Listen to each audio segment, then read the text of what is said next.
అర్జున్ చక్రవర్తి.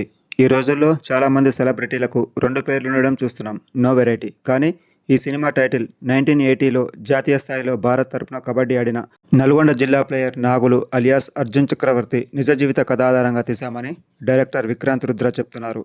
దాదాపు 9 సంవత్సరాలుగా ఈ కథని మోస్తున్నానని, ఇన్నాళ్లకు సినిమాగా రిలీజ్ చేస్తున్నానని, తప్పకుండా హిట్ అవుతుందని చెప్తున్నారు.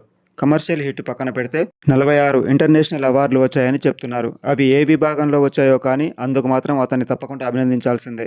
ఫస్ట్ రిలీజ్ చేసిన 2 నిమిషాల టీజర్లో దాదాపు స్టోరీ చెప్పేశారనుకుంటే, రీసెంట్గా వచ్చిన ట్రైలర్లో సినిమా మొత్తం చెప్పేశారని ఫీల్ అయ్యాను.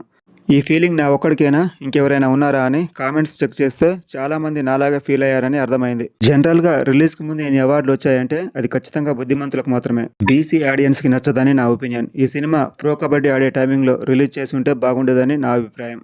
బై ది బై, ఈ సినిమా హీరో పేరులో కూడా 3 ఉన్నాయి. విజయ రామరాజు గతంలో గుర్తింపు లేని 2-3 సినిమాల్లో నటించాడు. కనీసం ఈ సినిమా ద్వారా అయినా హీరో అండ్ డైరెక్టర్కి మంచి గుర్తింపు రావాలని కోరుకుందాం.